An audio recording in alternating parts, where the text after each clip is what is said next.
And a very warm welcome to everybody on the Millennium City, and that is the name of this vessel.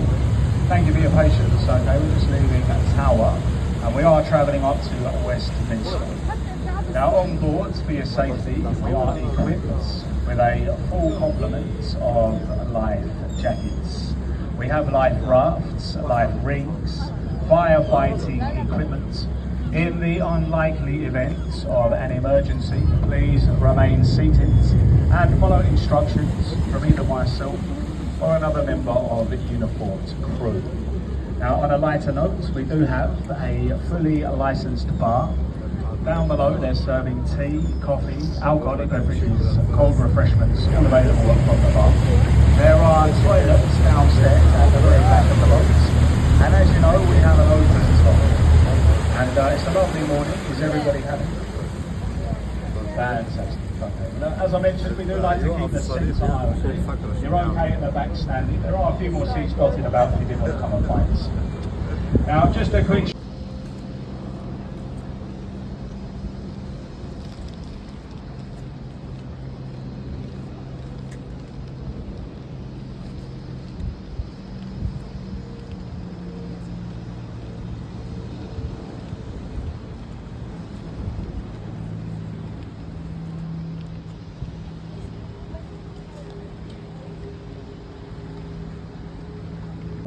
who finally opened the palace in 1870, and that is the monarch's entrance into the palace itself.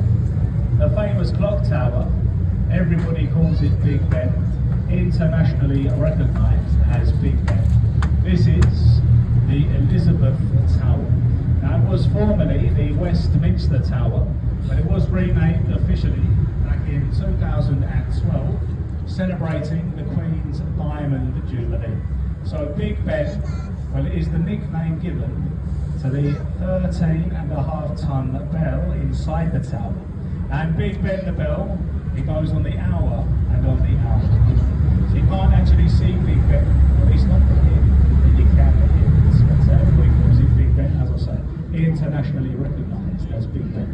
And up to your rights, the London Eye, the Millennium Wheel, London's most popular tourist attraction. Opened in the year 2000 for the Millennium celebrations, and it was meant to be a temporary attraction. The London Eye originally intended to last only 5 years. 25 years later, and it is still spinning. And that is because it makes a lot of money. Now, they do say on a clear day, the London Eye, it can generate £250,000 in just one day. So they were thinking of renaming it to the Wheel of Fortune, because that's what it is. Now, around the outside of the wheel, if you were to count the pods, there's 32 pods, and each one represents one of the 32 boroughs of Greater London. And that's what you see from the top, folks. All 32 boroughs, a distance of up to 25 miles. Now, in recent years, the London Eye has become a very popular place for marriage proposals. And lots of people, they are now proposing on the London Eye. Now, personally, I wouldn't recommend it, marriage. In fact, I believe it is today. I believe it's now the second most popular place on the planet for marriage proposals. And that is second only to, does anybody know the first? Well, it's actually this boat. This is number one. So John, if you want to come up.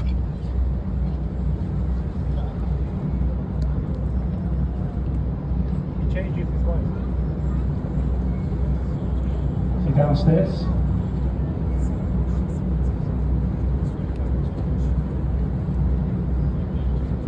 Oh dear. Well, regrettably, the captain has informed me that John is swimming away. He's changed his mind.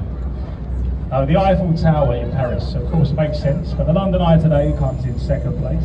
If anyone's thinking about proposing on the London Eye, just a quick word of advice. Make sure they're going to say yes. does take half an hour.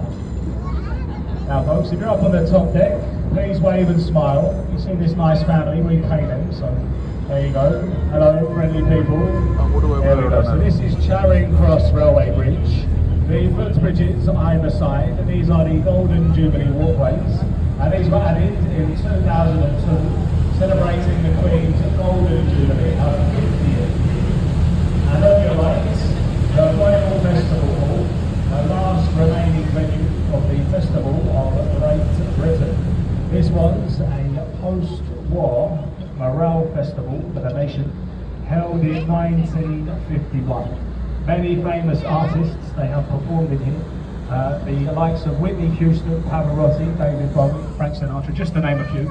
It is today the London residence to the Royal Philharmonic Orchestra, and the venue is world renowned for its acoustics.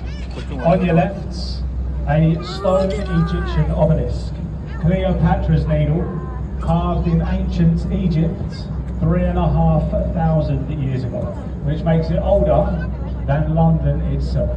Now it was gifted to the British, or at least that's the official line. Some say we stole it. Gifted to the British by a thankful Egyptian government to commemorate Lord Nelson's victory in defeating Napoleon and the French fleet at the Battle of the River Nile in 1798. And it's London's oldest monument. Quite impressive, 3,500 years old. And Waterloo Bridge, we pass beneath the Ladies' Bridge of London, affectionately known as the Ladies' Bridge, as Waterloo Bridge constructed by a female workforce during the Second World War. So at the time, the menfolk, they were away fighting. The land army, the ladies, they stepped in and they built Waterloo Bridge. And this is the only bridge in London ever to be finished on time and underway. Fun fact for the ladies. And on your left, behind the trees, Somerset House. This was a palace, a London residence for the Earls and Dukes of Somerset. For nearly 100 years, this building, it was the Registrar General. In there, before we had computers, in here was where they kept all the information, all the records of births, marriages and deaths for England and Wales. And on your left again, on the end of the pier now, you see the black and white ship with the portholes and the glass roof? That is the old St. Catherine. Now this ship, it used to be the Royal Barge.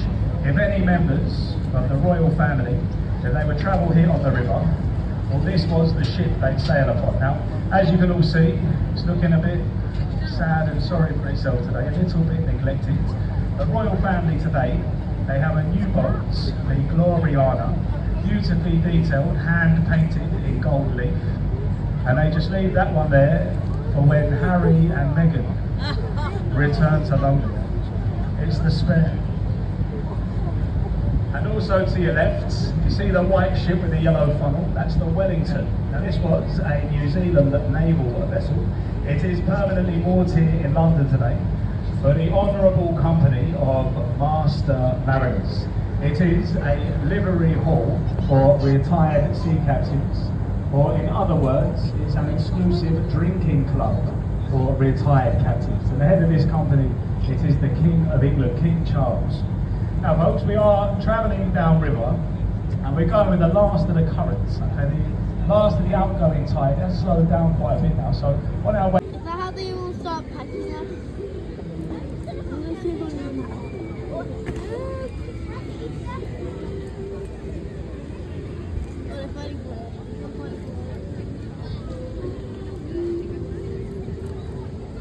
നാളെ എന്നാ ചെയ്യണമെന്ന് എല്ലാവരും ഒന്ന് plan ചെയ്ത്